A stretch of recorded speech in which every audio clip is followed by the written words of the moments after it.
Ahora sí, recién. Ya. Eh, no, te comentaba que aprovechaba esa foto y la anécdota para opinar que creo que tanto la fotografía como el periodismo escrito no se necesita estudiar tanto tiempo. ¿Ya? ¿Me escuchas? Sí, claro. Ciertamente lo que acabas de decir es de alguna manera autodidactas y hay muchas profesiones que su inicio ha sido autodidacta, ¿no? Luego fueron de alguna manera, vamos a decirlo, formalizadas institucionalmente, pero que su origen es, digamos, de formación libre. Ahora solamente las ciencias sociales creo que soportan todavía algo, pero me imagino que en el futuro aún serán más estrictos. Una pena cuando no se reconoce con la certificación que tiene, como tú dices, ¿no? La producción de N películas o N material de portafolio que puede tener un fotógrafo, un escritor, un pintor, no esas que todavía son profesiones u oficios, si es que no son profesiones o oficios, vamos a decirlo libres, ¿no? Que es más pasión que obligación institucional. ¿Sí o no, Sengo? Sí, sí, totalmente de acuerdo. Mira, yo veo, por ejemplo, a veces me sorprende unos cursos de fotografía que duran meses o años. A mí me parece absurdo. Este, o sea, aprender el manejo de tu cámara, medir la luz, la velocidad, las cosas básicas y después salir a hacer fotos. Y ahora hay una gran ventaja además, ¿no, Juan? Que es la tecnología digital. Porque acuérdate que antes salir a experimentar lo que costaba cada rollo y revelarlo, ¿eh? Y ahora ponen una tarjetita y sacan 3.000 fotos. O sea, tienen todas las posibilidades de aprender y mucho más rápido, de experimentar. Yo, por ejemplo, aprendí mirando fotos, ¿no? Nunca fui a ningún lado con una cámara y comparando. Tal vez si hubiera estudiado un poco, hubiera cortado más el tiempo de aprendizaje. Eso sí, creo que un curso pequeño, una cosa así, es valioso. ¿Verdad? Creo que sí, En, pero no en- tanto tiempo. sí, en ir Este, descubriendo. Porque la cámara es una herramienta para materializar lo que, vamos, se nos ha ocurrido, no, lo que vimos, lo que descubrimos con los ojos, con el corazón, con nuestra memoria, con esa forma juguetona, inquieta y irreverente de ver el mundo, ¿no? Y podemos lograrlo en imágenes. Y el recurso inmediato, digamos, técnicamente es la cámara fotográfica, ¿no? Entonces, como tú dices, Evo, ¿no? Claro, usar la cámara fotográfica no requiere, bueno, se no hay que cortó, usar una cámara. no sé qué dijiste. Digo, como tú dices, aprender a utilizar la cámara no requiere tanto tiempo. Lo que tal vez requiera más tiempo es ese proceso creativo antes de hacer el clic, porque ya cuando uno hace el clic, el disparo está resuelto cualquier cosa que haya estado delante de la cámara, ya sea un hecho noticioso, ya sea una composición, en fin, cualquier idea materializada, visualizable con la cámara fotográfica. Pero el clic ya es la solución final, es el acto final. Pero previo a ese clic hay mucho, como se dice, mucha historia. Desde saber ver, mirar momentos, como decía la famosa frase, ¿no? El momento decisivo, Cartier-Bresson. ¿no? Sí, claro que atrás de una foto hay toda una elaboración. Incluso uno puede, hay una foto que está por ahí que vas a ver un gallinazo con las alas abiertas en la cruz de la ermita de Barranco. ¿Ah? Sí, vamos a seguir Bueno, viendo precisamente esos retratos tuyos. Cuéntanos de... ya, por ejemplo, ese es un buen retrato y es una foto sacada de una conferencia de prensa. Esa fue una de las últimas conferencias que dio Mujica yo estaba viendo en la frontera, y esa es la edad de una ciudad que se llama Santana do Livramento, del lado brasilero, en la frontera con Uruguay. Y me llamó la atención esa serie, Juan, porque advertí una tristeza que yo no le reconocía a Mujica. Y tú sabes que curiosamente a los 4 días o menos es cuando él anuncia que tenía cáncer. ¿Ah? Y, y tú sabes que esas expresiones me quedaron grabadas porque yo intuía que algo estaba pasando, ¿verdad? Pero ahí tienes un ejemplo que se puede hacer. Buenas fotos o fotos diferentes en una conferencia de prensa. Yo siempre siendo editor le decía a los chicos que había que ir antes, llegar temprano, e irse tarde, ¿no? Y que a veces la foto de la conferencia de prensa no es cuando le preguntan, sino cuando está escuchando. ¿Verdad? Acuérdate que en un momento se puso de moda que teníamos que hacer la foto siempre del tipo que entrevistaba haciendo un gestito con la boca abierta. Y no es así, ¿no? Una buena foto, un buen retrato puede ilustrar mucho más, ¿verdad? Pero cuando vivíamos bajo la dictadura de los redactores, que siempre hemos vivido, ¿no? Porque nosotros como yo le decía, nos presentaban siempre como mi fotógrafo, ¿no? Acuérdate, ¿no? Y yo me acuerdo que le decía, oye, yo no soy tu fotógrafo ni tú eres mi redactor, o sea, no te confundas, ¿no? No es así, ¿no? Siempre, y es verdad, de alguna manera hemos sido una especie de ciudadanos periodistas de segunda línea. Sin embargo, con el tiempo demostramos que la imagen perdura mucho más que el texto, Alguna, ¿verdad? alguna vez socarronamente comenté que los únicos que pueden de alguna manera publicar más de una vez la misma foto son los fotógrafos de prensa, no los Es verdad, redactores. Los redactores no pueden publicar la misma nota N veces, es una única vez. Y después, es verdad. de repente, alguna memoria suya la podrá publicar. Pero fotografía de prensa se recurre más de una vez. Si son hechos históricos, vaya a saber cuántas veces. No, me imagino que lo que requiera y de cuando en cuando un archivo es tan valioso precisamente por eso, porque se recurre a ella por lo que hay que ilustrar y recuperar desde el olvido, vamos a decirlo, porque la realidad lo exige. El mundo real concreto, en otro momento, en otro tiempo, pide a su testigo. Y ese testigo, digamos, esa fuente confiable es la foto. La foto hecha por un fotoperiodista, como ya lo dijimos antes, en el lugar de los hechos, en el momento. En fin, es una redundancia, pero no está de más volver Tú a sabes, insistir Juan, en que esto, ¿no? cualquier foto, al final, aunque parezca en el momento no importante, tiene un valor documental enorme. Yo te pongo un ejemplo. Tú sales ahora, no sé dónde vives tú, yo estoy acá en Cusco y salgo y puedo fotografiar una esquina, una foto que parece intrascendente de gente que está conversando. Tal vez esa foto no tenga un gran valor estético ni nada, pero te aseguro que esa foto en 50 años es histórica porque muestra una forma de vestir, por ejemplo, una esquina que ya no existe, ¿verdad? Tú has visto cuando vemos fotos antiguas que digo, mirá ese carro del año 30, mirá cómo se vestían. Entonces esa foto que en aquel momento, por eso yo digo, siempre hay que sacar fotos de todo, ¿no? Porque tal vez no tenga un gran valor ahora, pero va a tener un valor dentro de mucho tiempo, porque refleja un momento, ¿verdad? Eh, Todo es periodístico además, todo es Sí, periodístico, al fin. tienes toda la razón, y hay que decirlo simplemente que la foto tiene soporta, mejor dicho, varias lecturas, en varios idiomas, en varias formas de pensar.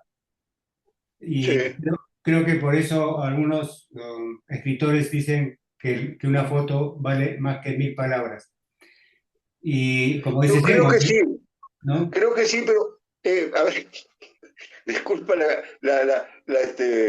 sinceridad, pero también a veces veo lo contrario, o sea, que sobre todo en cierta fotografía artística, este, que necesitan 1000 palabras para justificar algunas fotos que no te dicen nada, ¿verdad? He ido a varias exposiciones donde lo más interesante es el texto ese que acompaña la exposición, que te induce a pensar, pero que la foto en sí no te despierta nada, pero con la lectura te hace ver algo que vos no ves. Y en realidad a veces son fotos muy malas, Juan, ¿eh? Pero tienen un rollo tan interesante. Hay una narrativa alrededor de la foto que se transforma en interesante, ¿verdad?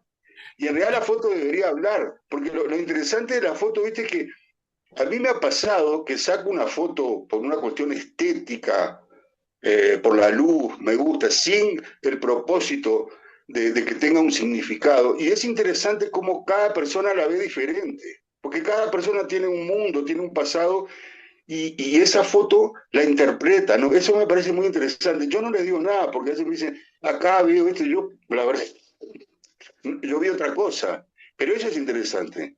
Y es lo bueno de la imagen, ¿no? Sí, sin duda. De repente estamos, no de repente, estamos en tiempos donde la palabra se ha devaluado tanto, donde la verdad en términos narrativos requiere de una imagen que dé fedatariamente de esos hechos.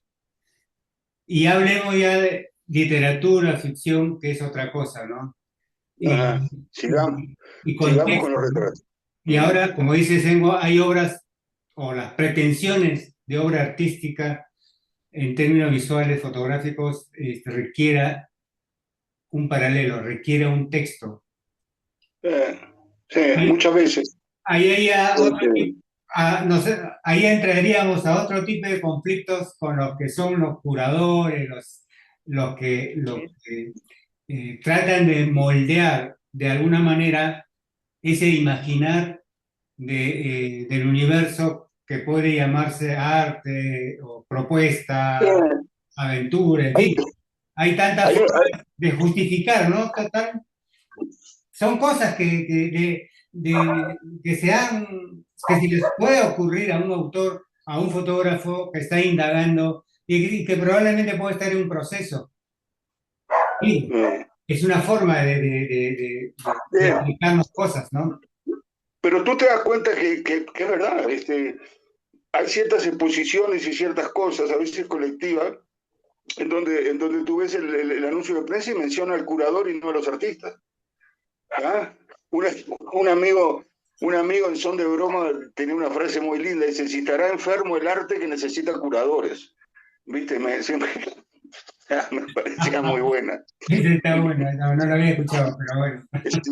Sí. Pero bueno, es un cambio, yo qué sé, viste que ahora, hasta en los nombres, ¿no? Ahora nosotros somos, ¿te acuerdas? Antes era la fotografía artística, ahora somos todos artistas visuales, y si es en inglés mejor.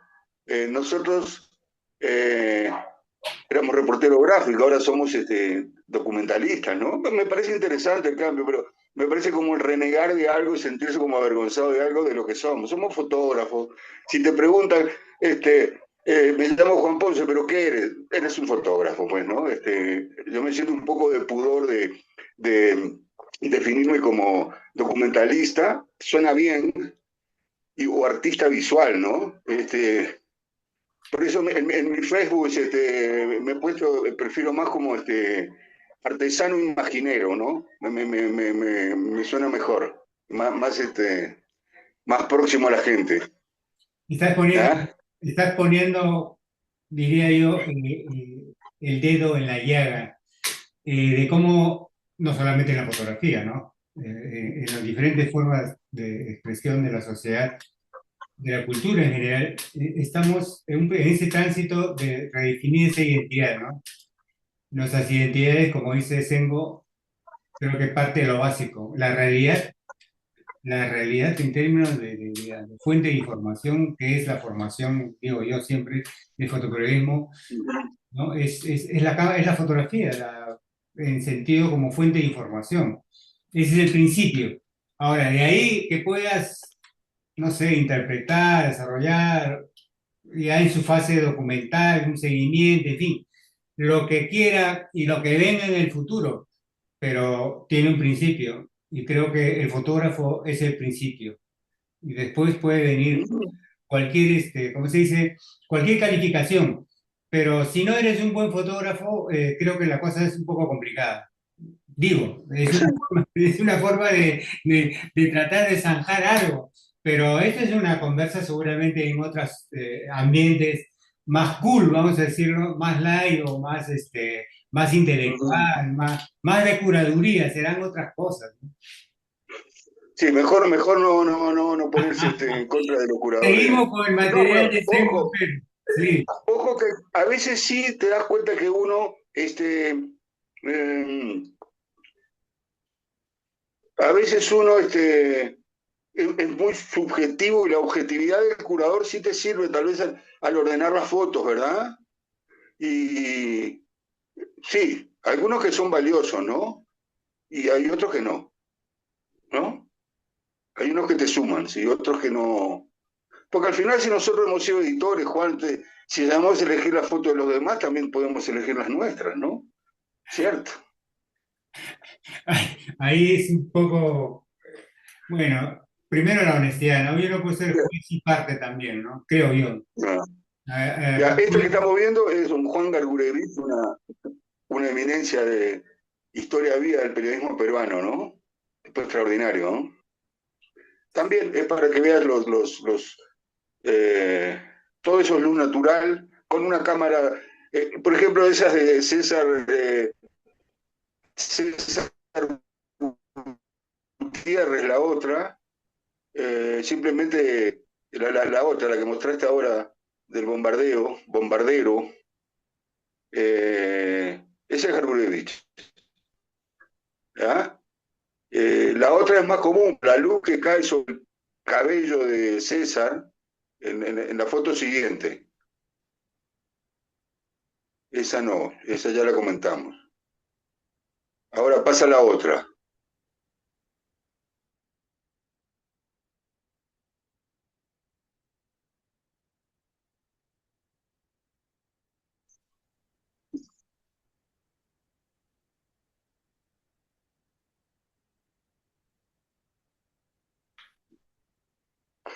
Ya, por ejemplo, a ver, en esta serie de fotos, va, permítame, sus- tengo, sus- preguntar. Eh, Hay otro colega, bueno, colega, autor, a quien admiro mucho, que también en su época trabajó pintores, escritores. En tu caso, ¿esto es, digamos, como trabajo periodístico o fue acercamiento a los personajes mismos? o sea, en este caso fue fotos que hice para un libro sobre la marinera. Eh, Ahora, en todos los otros, la mayoría de los que tuve fotografiados, conocidos, hay cierta amistad, cierta cercanía. Tú sabes que mi cierta bohemia, pues, me ha hecho conocer a toda esa gente. Ya, Víctor Delfín, por ejemplo, Vecino, Domingo de Ramos, son todos conocidos, ¿no? Y eso es un proyecto que va teniendo años, Juan, ¿no? Siempre estoy fotografiando gente vinculada a la cultura, que espero algún día termine en algún libro o una muestra, ¿no? Mira, esa foto es la foto que más me gusta. Este señor se llama José María Silva, el anterior. Mira, deja el que está con la foto de Gardel. Ya, esa. ¿Por qué esta foto fue hecha en el año 85, creo, en el diario La República de Montevideo? Este señor, José María Silva, es un fotógrafo que fue el que hizo esa foto. Entonces, esa foto que es la foto más icónica de Carlos Gardel, sobre la que él está apoyado, y además, lo interesante para mí de esa foto, que esa foto la hice en el estudio en donde él hizo esa foto con esa cámara que ves atrás, ¿verdad? Entonces hay toda una historia acá, en esa foto. ¿Correcto? La foto que más me gusta. Él era el fotógrafo de Gardel. Eso es una de las, cuando hablan de las hipótesis, el invento de los argentinos de que Gardel era francés, francés, no, era uruguayo. Todas las fotos se las hacía Silva en Montevideo desde que era jovencito. ¿Esa es una polémica o ya ha sido resuelto ya? Ese es otro tema. No te escucho. Digo, ese tema, que como tú dices, otro tema, ¿ya ha sido resuelto o sigue el dilema? Es un jaloneo entre ambas. ¿Cuál?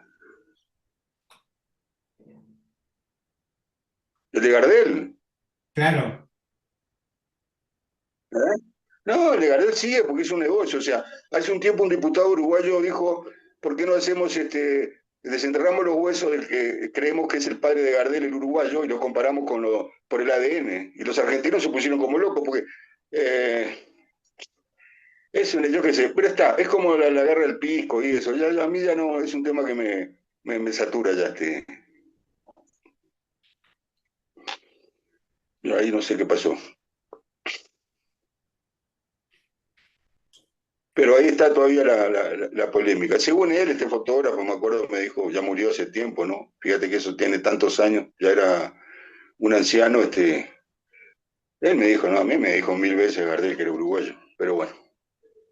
La otra que te dije, ¿viste? La expresión de Mujica. Ya, esa foto eh, eso fue en el Alto Amazonas, fue una época que yo trabajaba para UNICEF. Y esa etnia, los cantonjis, estaban amenazados de extinción por la hepatitis B. Esa foto la hice en una comunidad. Esa mano negra, ¿por qué? Hay una creencia de que las mujeres de la selva no tienen canas, no tienen canas. Eso es una raíz con la que se tiñen el pelo. Por eso siempre tienen el pelo negro. Eso yo no lo sabía. ¿Ves? No sé qué fue de esta gente. Era lejísimo eso. Un viaje en avioneta horrible. Además yo que tengo vértigo y esas cosas. Eso es lo mismo de toda esa etnia kandoshi. Esa foto me gusta mucho. La quise publicar en Facebook y me la rechazaron por pornografía, por no sé qué, esas bobadas que tienen, ¿viste? Creo que me querían meter preso. La misma vez, la misma serie. ¿Viste? El pelo negro recién teñido. Detalles, ¿no? Detalles me llamó la atención eso. Los pies de la señora y la niña de la misma etnia dicen a veces mucho más que otras cosas, ¿no? Sí, esos detalles, ¿Verdad? no solamente en tomas fotográficas y encuadres. Te pregunto como fotógrafo, para que los que ven el programa puedan decir, oye, pero esos retratos, porque siempre en el tema de retratos, para generar ese nivel de desenfoque, de preferencia un tipo de lente. ¿Tú qué tipo de lente has usado, por ejemplo, por decirte, en esos retratos en que te atreves a, digamos, a romper digamos, cercenar parte del rostro, manteniendo eso que nosotros podríamos decir el halo personalísimo del retratado? Bueno, sí, es importante que el lente. Mira, mi lente favorito que ahora está roto es uno, tú que conoces bien y los que saben de fotografía, es un 85 de Canon, eso de 1.8 luminoso, que te da esa posibilidad, ¿no? Metes el foco en el ojo y lo demás se va y me parece más la nitidez, la calidad que tiene, ¿no? Ahora estoy usando una cámara compacta, ¿no? Una camarita muy sencilla, chiquita, con un zoom que va de 25 a 250, no es muy luminoso, pero descubrí una cámara de Panasonic Lumix con óptica Leica, y es extraordinaria, ¿viste? O sea, ya tengo una Canon también, pero me resulta pesado cargar con tanto. Hemos cargado tanto, ¿no, Juan? Acuérdate cuando había que hacer blanco, la gente no sabe, ¿no? Yo cuando empecé me acuerdo, había que usar primero una cámara con blanco y negro y una cámara con slide, ¿cierto? Y a color. Después recién, claro, teníamos que tener una para blanco y negro y otra para color que era slide. Y y la gente no sabe, en el slide, y ahora a los que conocen algo de fotografía, errarle por medio punto en la exposición, eh, ya se volaba la foto, se lavaba o se saturaba, no había Photoshop, no había escaneo, ¿verdad? Medir la luz era todo un arte, no era como ahora el automático, y sacas 3 fotos a la vez, una más arriba, no, no hay como errarle, ¿no? Es mucho más fácil ser fotógrafo ahora. Después aparece el negativo, que ahí se sacaba blanco y negro o color, y había, bueno, ¿y a qué me refería? Al peso. ¿Cuánto pesaban aquellas cámaras Nikon o Canon de los años 80, Juan? ¿Eh? Andabas con 2, con 4 o 5 lentes, Sí, ¿verdad? Te quedabas pesadísimo. encorvado. ¿Eh? Incluso las primeras Canon digitales pesaban una barbaridad, ¿no? Una barbaridad. Después, ¿cómo tenías que afinar el ojo? Acuérdate que vimos yo cuando las veces que pasé por el comercio que hacía fútbol, yo no era una estrella como mi amigo Quique Cunio, y a Quique le daban 4 rollos, a mí me daban uno. Entonces tenía 36 fotos para hacer, ¿viste? Y tenías 36 fotos, ¿sí o no? Y vos ves ahora después cuando me tapa como editor en Publimetro, que era parte del comercio, y yo usaba fotos que sacaba la gente del comercio, ¿verdad? Y de repente abrí una carpeta de un partido y habían 3.000 fotos. 3.000 fotos. O sea, estamos hablando de 100 rollos. Nosotros nos daban 2 rollos para un partido. ¿Es así o no? ¿Se acuerdan? ¿Verdad? Eran Sí, otros tiempos. otros tiempos. Ahora pasamos a otros tiempos un poco más tensos, Sengo. Creo que vamos a tener una larga rememoración en este tema.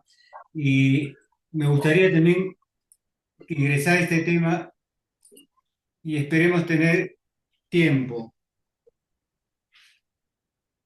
Coméntanos de esto, Sengo, ¿cómo fue tu ingreso a ese ambiente? ¿Cómo es que estabas de guardia? Bueno, para empezar, comentar qué era, cómo era la cobertura en esos tiempos. Bueno, eso fue suerte porque yo en esa época era editor de fotografía del diario El Sol. Eh, no salía mucho a hacer fotos, que es uno de los temas de ser editor, ¿no? Está bien, ganas más, pero engordas más también, ¿no? Paras el tiempo sentado, eligiendo fotos de los demás. Eh, pero yo era corresponsal de un diario uruguayo. Entonces, me enteré que iban a dejar pasar a un grupo de periodistas que fueran para medios extranjeros por enfrente de la embajada. Era nada más que pasar por enfrente, hacer la fachada. Pero tuvimos la suerte, ¿te acuerdas que un japonés sacó un cartel en japonés y se metió caminando? Y bueno, y ahí no te queda otra opción que seguirlo, ¿no? Ya estás metido en el asunto, ¿no? Este, y esa fue la entrada, ¿no? Ese es el árabe. Esa es la foto que vos sabés que más aprecio de esa serie, porque en realidad las demás la tiene todo el mundo, pero esta no, ¿verdad? Ese vidrio roto. Esta foto es interesante. Las demás son normales, ¿no? Estando adentro. Pero acá creo que es la mejor de la serie, ¿no? Así fue esa situación que terminó después con mi renuncia del diario porque yo hago las fotos y ahí me voy a mi casa y, y al otro día cuando tengo que ir a buscar los negativos, eh, no estaban, no estaban. Y me entero que el diario, irresponsablemente para mí, se los había dado a inteligencia del Estado para con esas fotos identificar. Bueno, no pasó nada, pero era un momento que vos no sabés, o sea, ¿cómo se mide eso? Pues se puede interpretar que yo era un colaborador del Estado y que les di la foto, ¿no? Me pareció un poco irresponsable por parte de la empresa, ¿no? Porque finalmente mi función es registrar eso y no que mis fotos sirvan para un trabajo policíaco, ¿no? ¿Verdad? Sí. Y por suerte después, bueno, pero ahí después seguí, porque eso siguió, acuérdate, meses, ¿no? y ahí empecé a hacer guardias para Reuters, creo que era. Para Reuters, para algunas agencias. O sea, yo siempre he sido freelance. Esas son las fotos normales, ¿no? ¿Verdad? Pero a mí igual me da mucha pena toda esa gente muerta, ¿no? Esos chicos, ¿no? Que ni sabemos el nombre. Eh, Esta foto, ya, ese es el MRTA.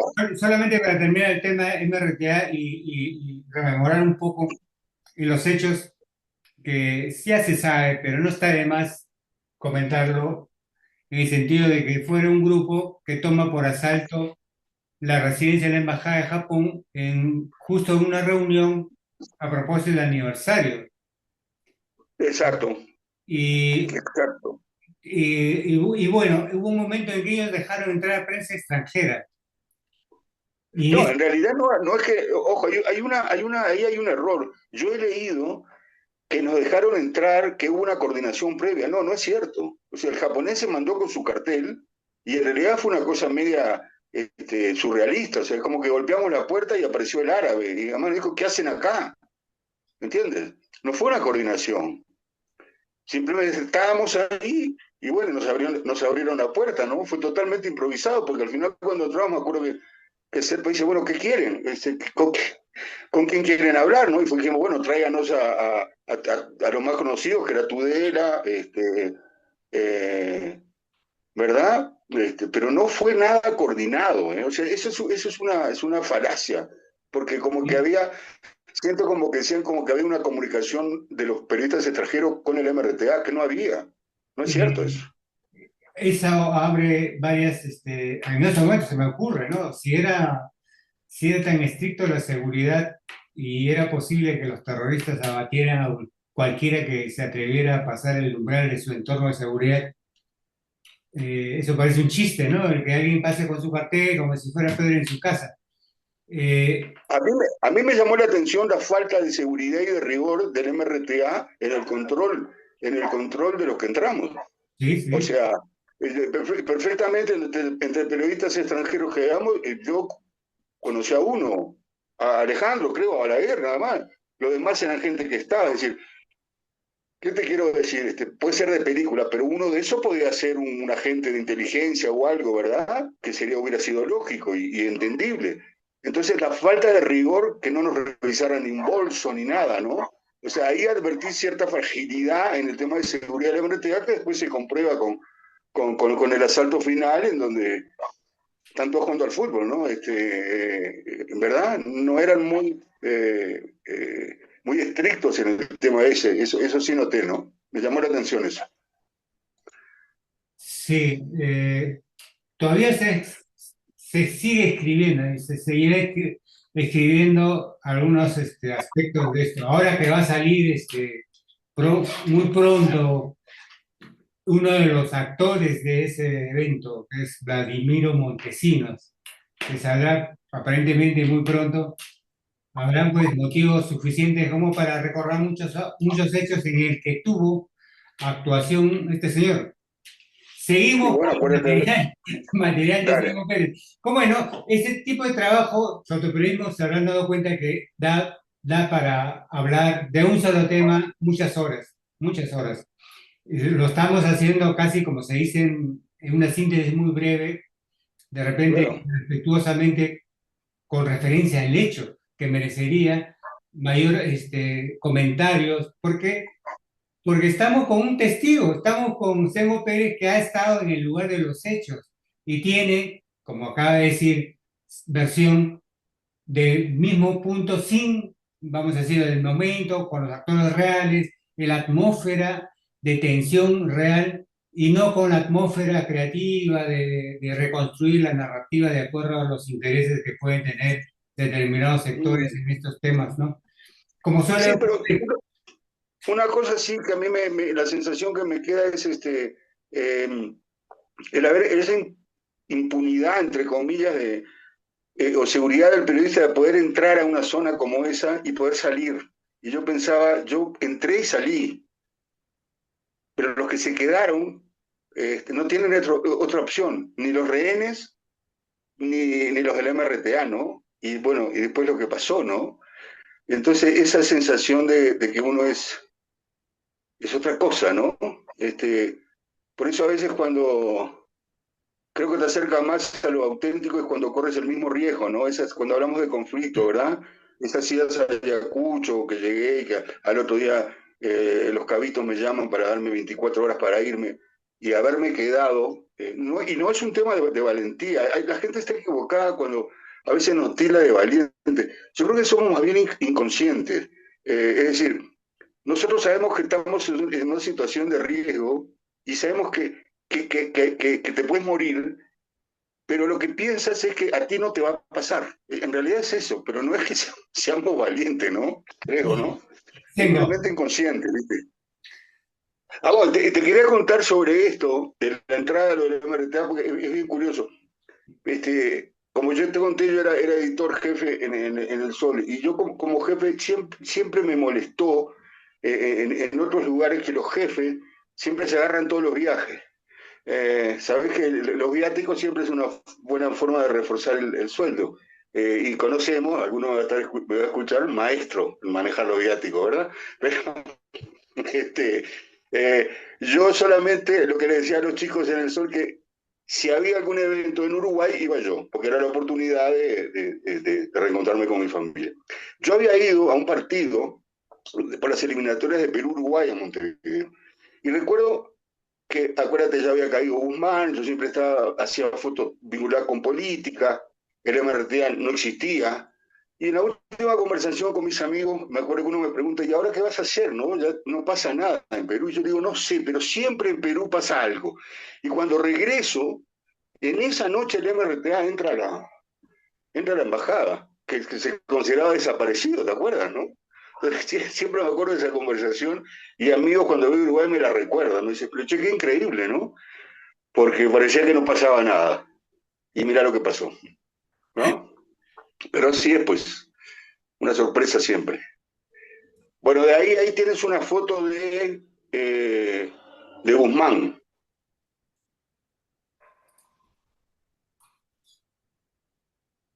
Bueno, eso ya lo comentamos. Ya, esa foto es la presentación de Guzmán. Yo en esa época trabajaba en el diario Expreso, en el suplemento de Expreso, ¿no? Y cuando Expreso era un buen diario.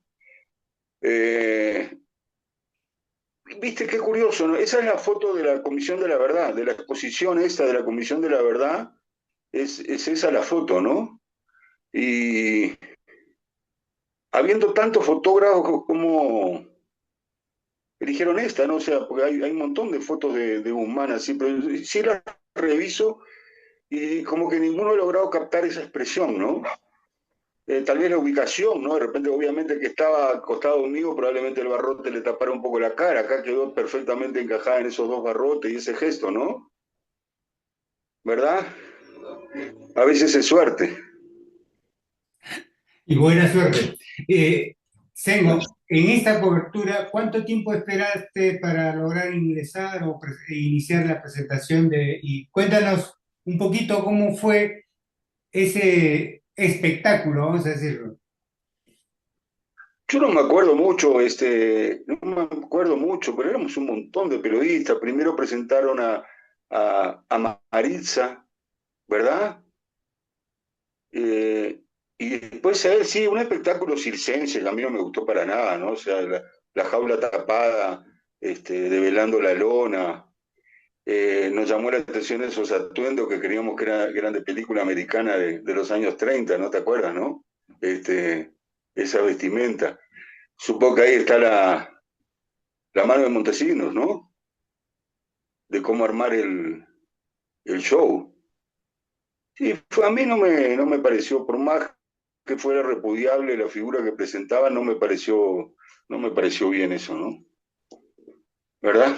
Sorriejo de parecer eh, pro terruco, ¿no? Como ahora que todo el mundo terruquean a todo el mundo, ¿no?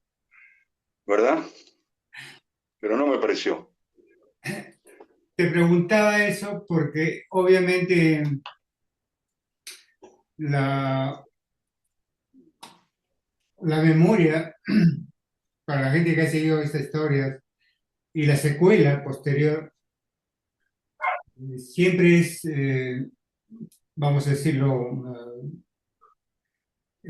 una suerte de satisfacción la captura de un líder de la magnitud de violencia que fue desarrollando los sandinistas.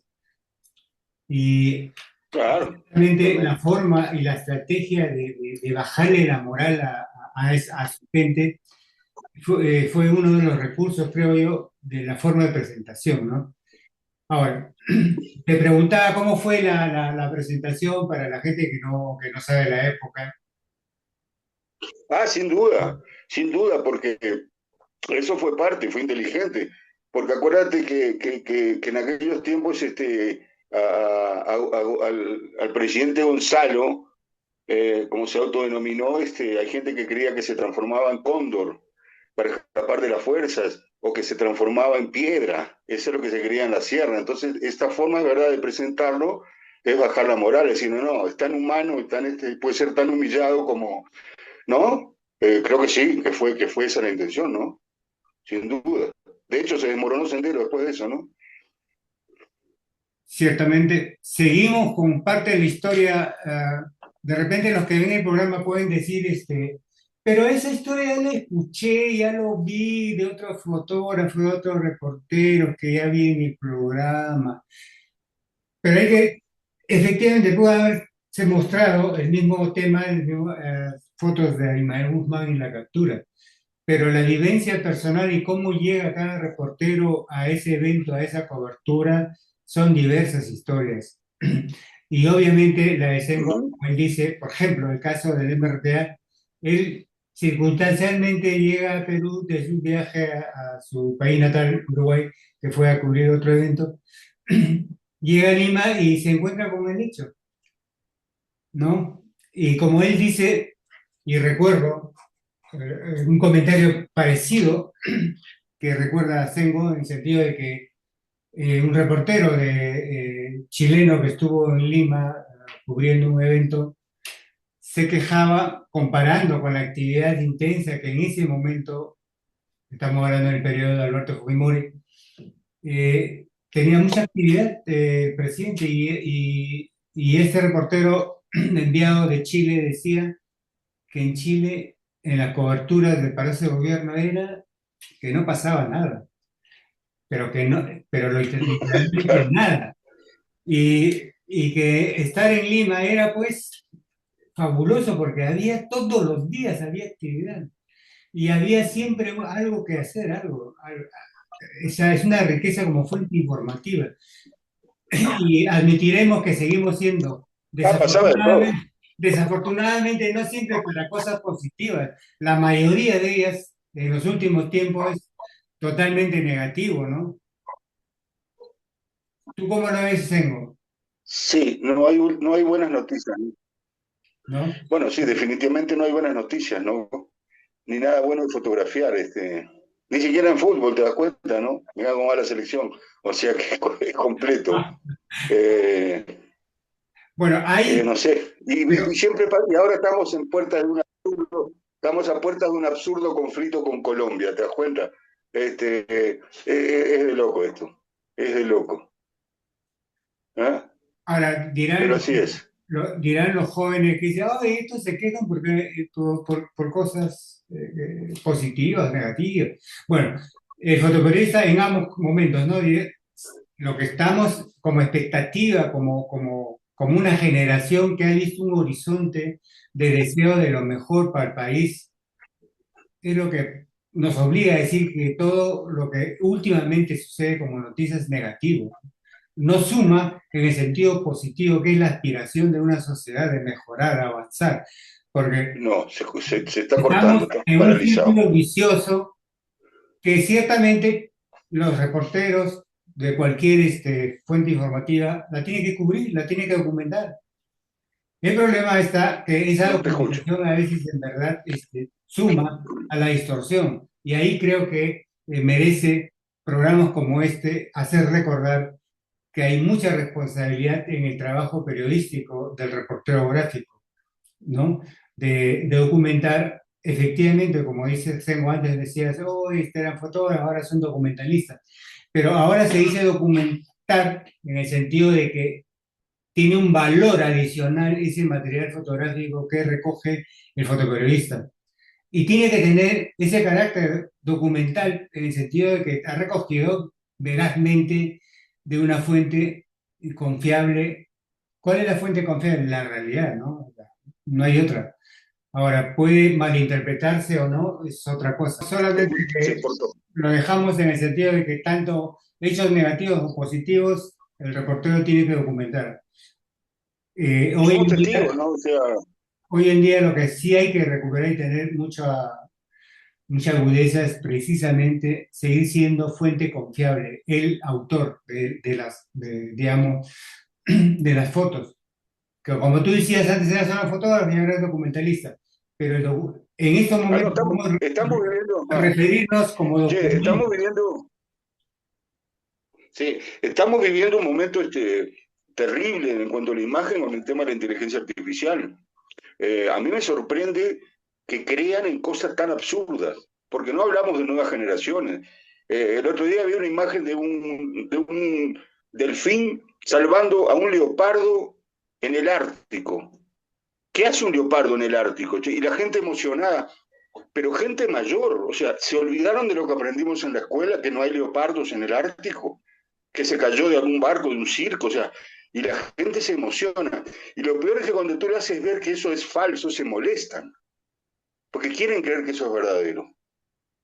Ah, ¿has visto el elefante pasando en la trompa a un leoncito en la calle? O sea, son cosas absurdas, ¿no? Y eso sí me preocupa mucho, ¿no? Creo que habría que regular eso. Por eso decía el sentido, el concepto que hay que recurrir de documento, ¿no? O sea, que la validez del sentido de documentalidad es precisamente la validación de un hecho real bajo con qué instrumento podemos dar eso que definimos o tratamos de aplicar el concepto de documento. Se convierte en material fotográfico en documento precisamente porque en ello está un hecho real, verificable. Claro. En ese Claro, no, por sentido suerte, hablamos viste de que ahora documento, no de documentalista en el término en que a veces se recurre a aquel que trabaja con ciertos periodos, seguimientos y se merece de alguna manera esa calificación de documentalista. Pero la foto en sí, no, no, sí lo está que acaba bien. de comentar, es un documento que puede no necesariamente corresponder a un evento importante, puede ser un hecho banal, pero con el tiempo se vuelve un documento porque testimonia una época, Se transforma en algo importante. ¿no? En fin, esas son de Totalmente, repente clases totalmente. de periodismo, de fotografía, en fin, ¿no? Pero acá estamos con Sego Pérez viendo su material y efectivamente, a raíz de ver esas fotos de los temas, es que nos atrevemos a explayarnos y recordar cosas que seguramente algunos lo han leído, otros lo han escuchado, y lo volverán a escuchar en este programa más de una vez. Seguimos viendo el material de Sengo Pérez. ¿Qué te parece? Vemos los colores de tus últimas inspiraciones en términos visuales, sobre todo la iluminación, la luz, la vida cotidiana cusqueña. Y después regresamos Ujú. a la banalidad de la política nacional y su historia, con algunos que están presos y otros ya fallecidos. Ya, a ver, ese es un trabajo que vengo haciendo hace años, porque los mercados de Perú me parece un tema fascinante. Parece algo que solamente supongo debe haber en Perú, Bolivia, es algo andino, ¿verdad? Eh, Porque los mercados, tengo entendido, por lo que he leído, a Lima llegaron en los años 70, o sea, era un fenómeno provinciano. Entonces, siempre me ha fascinado eso. Y descubrí este sitio que es el mercado de Urubamba, donde entran unas luces como esas, viste, que parecen de teatro, ¿no? Entonces, yo ya sé la hora que tengo que ir, ¿verdad? Ahora eso está variando según la estación también, ¿no?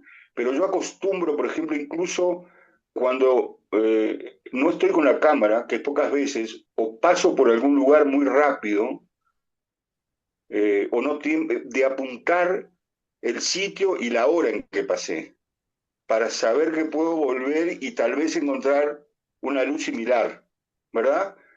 Eso me parece un ejercicio que siempre recomiendo. A veces vas en un ómnibus y ves una imagen y una luz fantástica, pero no te puedes bajar del ómnibus. Y es bueno apuntar, ¿no? El lugar y la hora. Y tal vez volver y hacer esa foto que viste y que no sacaste, ¿no? ¿Verdad? Entonces, este es un trabajo que vengo haciendo hace años en ese mercado. Que creo que se va a hacer una muestra grande acá en Cusco y que pretendo llevar Ahí sí hay una curadora, fantástica, una rusa, Vera, que me parece bien interesante lo que me está aportando. Sí, bien interesante. Eh, Así que ese digo. Bueno, es esa serie. Es esa serie, no hay mucho misterio ahí. ¿Verdad? Y conocer a las personas también es importante. Yo no soy del estilo de ir y sacar la cámara y fotografiar. A veces me parece como una falta de respeto, ¿no? O sea, a nosotros no nos gustaría estar sentados y ver que alguien te está apuntando con una cámara, ¿verdad? Este, entonces trato de establecer una relación con el fotografiado. Yo generalmente a todas estas fotografías las conozco, me conocen. Mira esa luz, por ejemplo. ¿Ves? Esa la descubrí hace poco porque vi ese círculo en los pies. Y obviamente calculé que el sol al bajar iba a ir subiendo eso, hasta que esperé ese momento en donde ilumina la cara. ¿Verdad? O sea, esa es una foto que a veces que no es casualidad, sino que tú prevés la foto. ¿Verdad? Esperas que ocurran cosas. Lo mismo, mira esa luz, es maravillosa, pues. ¿Ah? Más o menos todas tienen esa onda, ¿viste? Esa foto me gusta, esa es reciente.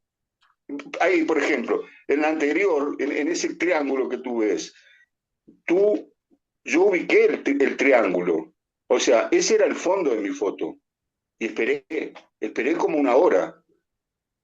Pasaron un montón de situaciones hasta que pasó esto.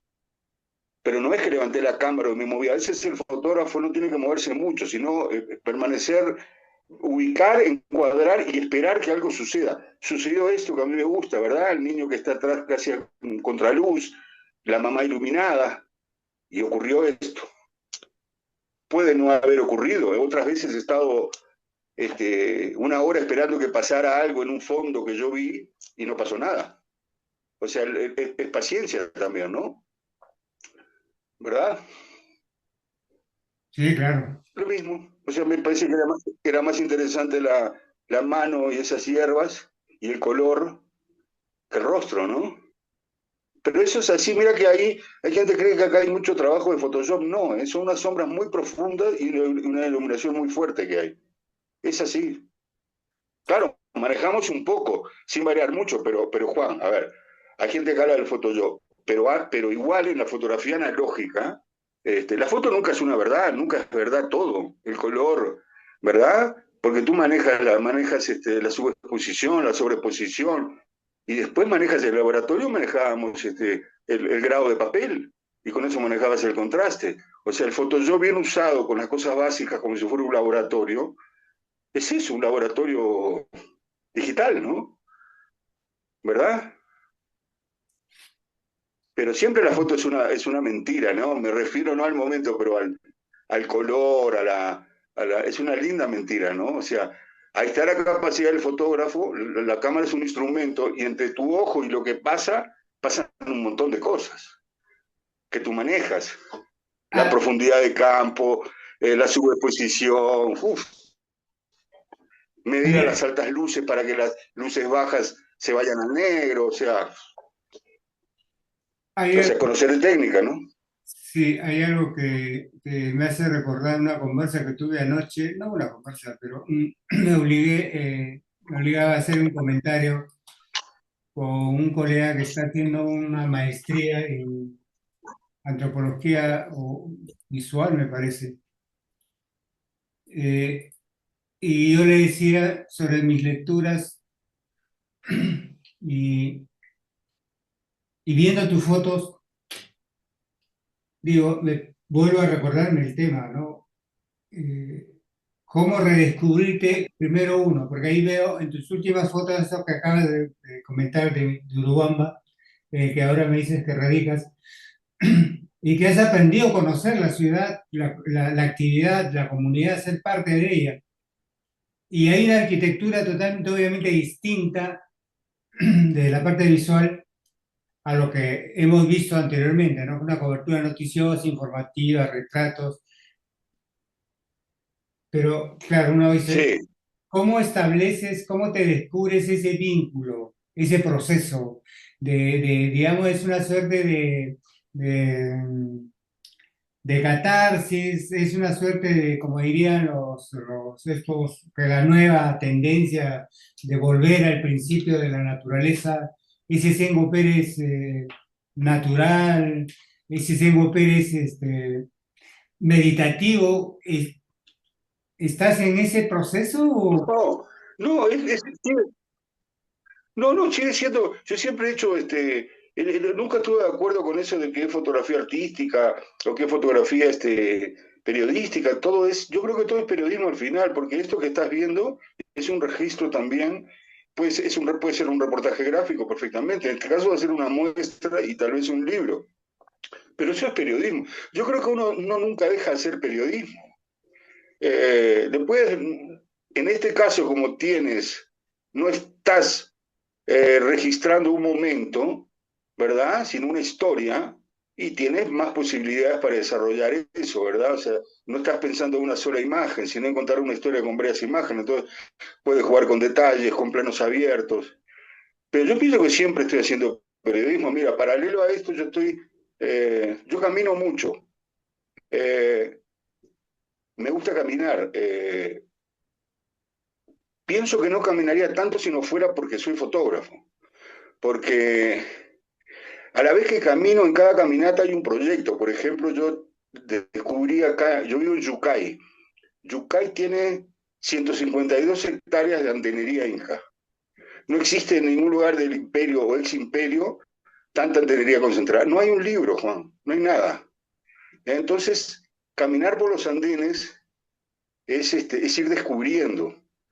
Ahora, ¿qué me gusta de eso? Llega un momento en que nos cansamos, acuérdate de ir a coberturas donde miramos al costado y hay 20 fotógrafos y hay 20 del otro lado, metiéndose codazo.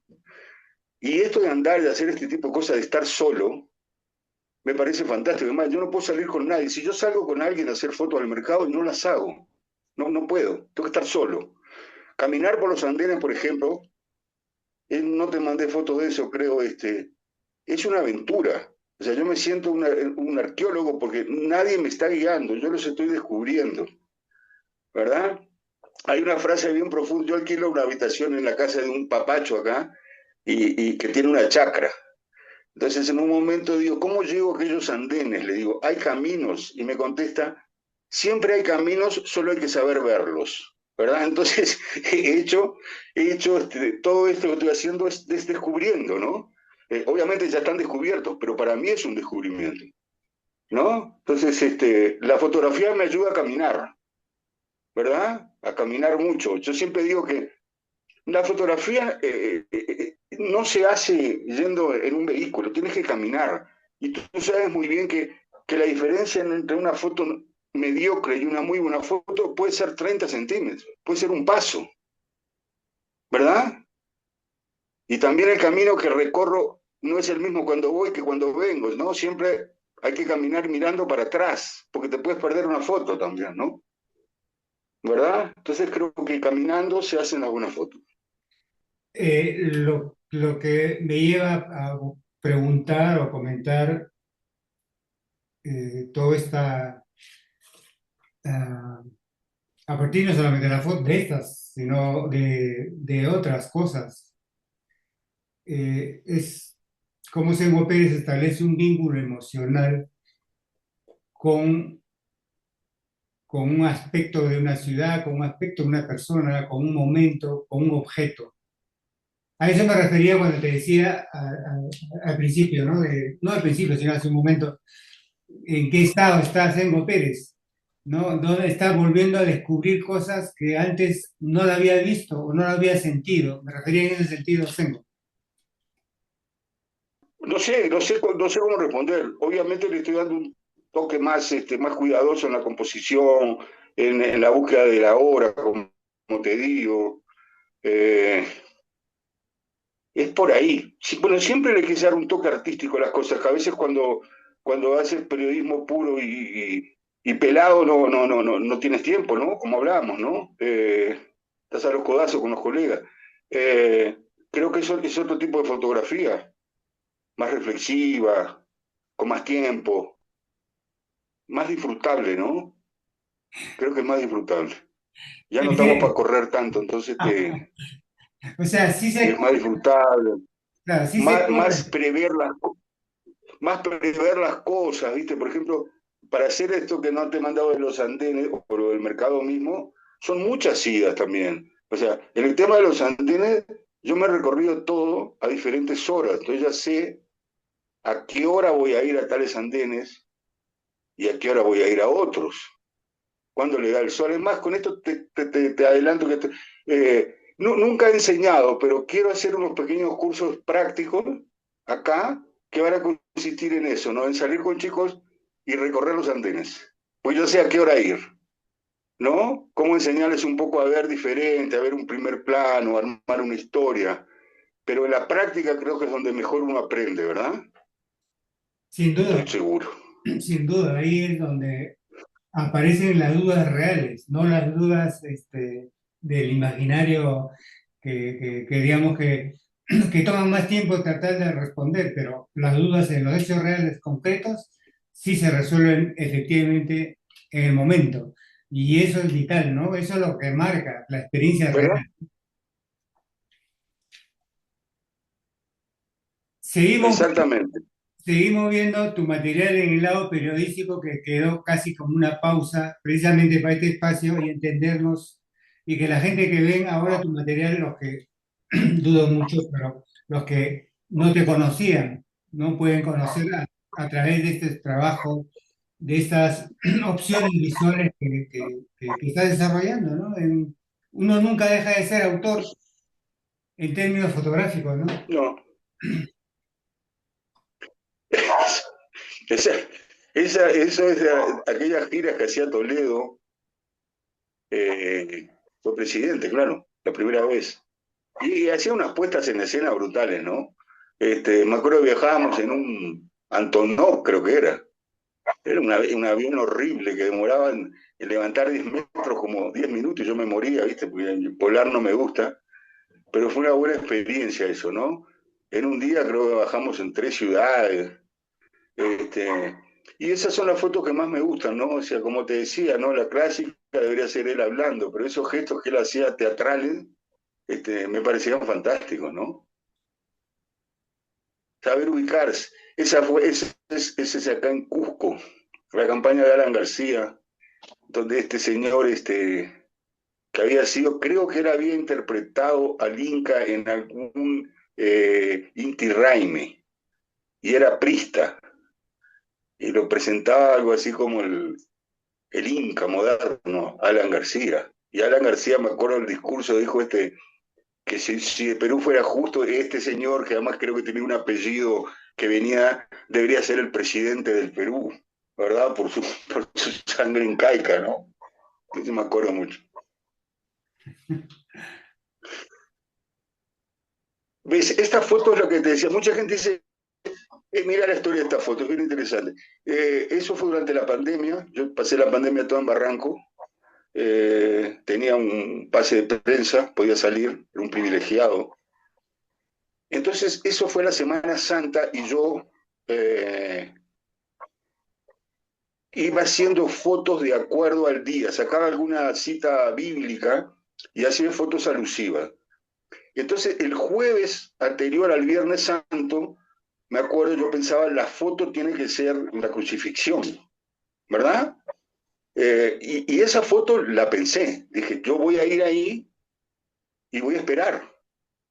¿verdad? Y estuve ahí como 2 horas, ¿eh? Hasta que el bicho se posó que es una sola foto, y agarré esa foto. Pero esa es una foto que yo la pensé la noche anterior, que la calculé. Porque mucha gente dice, qué casualidad, cosa que me molestó. Le digo, no, no, no, qué casualidad, nada. Digo, esto lo, lo, lo, lo preví, ¿no? Y estuve horas, porque siempre abre la sala. Además lo interesante, viste, que si hubiera abierto las alas adelante, tapaba la cruz, ¿no? Entonces, calzó justo, ¿no? Era más, ¿no? Un poco el símbolo de la muerte, el gallinazo, injustamente vilipendiado, porque es un ave extraordinaria, ¿no? El primer reciclador de Lima. Mucha gente cree que el escudo de Lima y un gallinazo, no, es un águila española, de la heráldica española. El gallinazo merecería estar en el escudo de Lima.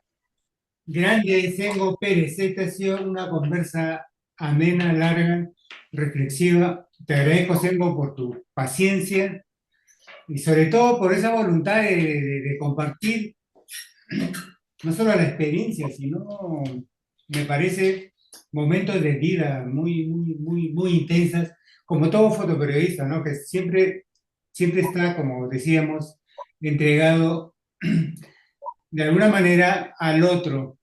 En este caso, al Ujú. otro puede ser el hecho noticioso, pero que es expresión de una situación, de una sociedad, del país, de una comunidad, o incluso puede ser individualizado, una persona que su situación pueda expresar precisamente lo que necesita la sociedad entera, ya sea en términos de solución, ya sea en términos de asistencia, ya sea, en fin, en diferentes facetas